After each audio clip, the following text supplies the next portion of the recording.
sebagai salah satu destinasi wisata dengan keindahan alam yang luar biasa. Salah satunya Kota Kupang di Nusa Tenggara Timur. Tuh lihat, indah banget kan? Gak kalah deh sama Bali, Lombok, atau Raja Ampat. Menurut data Kementerian Pariwisata dan Ekonomi Kreatif, kunjungan wisatawan ke daerah Kupang meningkat terus setiap tahunnya loh.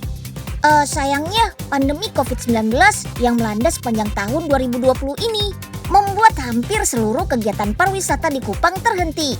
Akibatnya berdampak ke pelaku usaha wisata, termasuk pemandu wisata kayak Yesi ini nih. Ketika pandemi terjadi, pelaku usaha wisata dituntut untuk lebih kreatif. Makanya pemerintah mendukung dengan cara memberi pelatihan untuk memanfaatkan akses internet supaya lebih optimal. Ya, selama pandemi ini kami pemandu wisata Kota Kupang mendapatkan pelatihan berupa pelatihan virtual tour di mana kami dapat memanfaatkan akses internet dengan baik untuk membangkitkan usaha pariwisata kembali.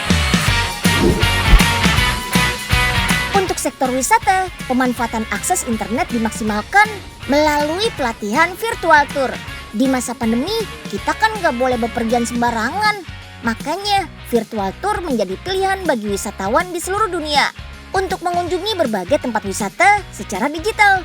Selain bisa diakses secara aman dari rumah, virtual tour ini juga menjadi pilihan praktis dan murah untuk menikmati tempat wisata. Wah, lihat deh Bang Bakti, keren banget ya pemandangannya. Wih. Iya Nyil, bagus banget pemandangannya. Sayangnya pas lagi pandemi begini, pariwisata di Kupang jadi agak lesu. Ya, terus gimana dong Bang? Tenang Nyil, pemerintah hadir memberikan dukungan kepada para pelaku wisata untuk bisa berinovasi mempromosikan tempat-tempat wisata. Gak cuma di Kupang aja loh, tapi juga kota-kota lain di Indonesia.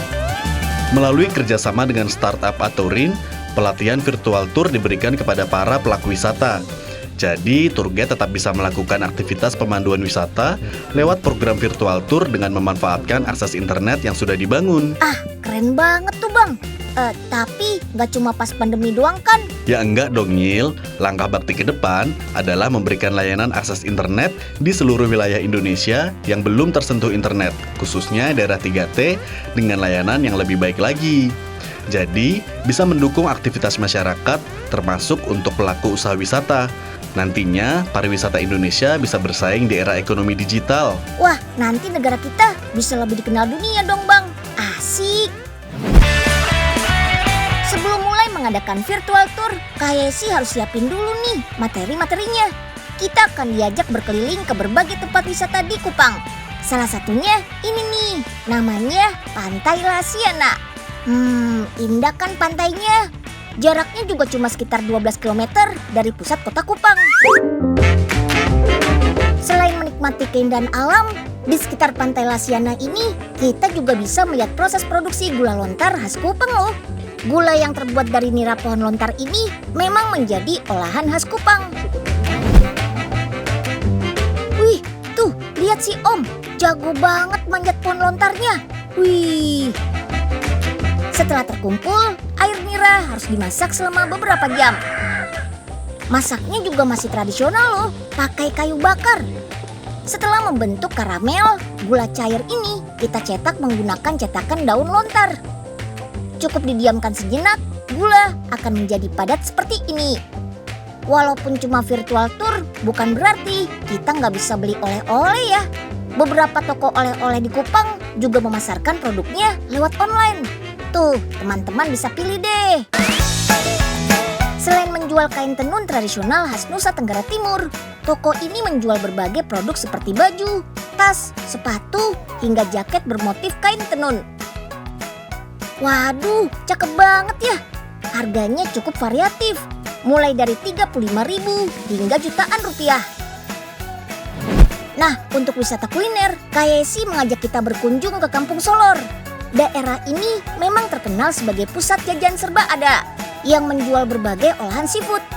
Seafood yang dijual masih segar loh. Pembeli bisa langsung memilih sendiri mulai dari ikan, cumi, udang, hingga lobster. Oke deh, semua materi sudah terkumpul.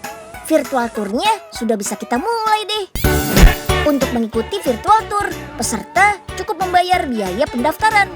Umumnya sebesar Rp30.000 hingga Rp50.000. Terjangkau banget kan? Selama virtual tour, peserta bisa melihat materi video dan foto yang sudah diambil sebelumnya. Sebagai pemandu wisata, IAC juga memberikan penjelasan atau informasi seputar tempat-tempat yang dikunjungi sepanjang virtual tour. Berasa wisata didampingi tour guide beneran nih. Pada proses virtual tour, akses internet yang stabil sangatlah penting. Makanya, Bakti Kominfo nggak pernah berhenti untuk membangun infrastruktur jaringan internet, terutama di wilayah 3T, yaitu daerah terdepan, terluar, dan tertinggal. Tujuannya, ya supaya seluruh wilayah Indonesia bisa menikmati akses internet, sehingga nggak ada lagi kesenjangan digital.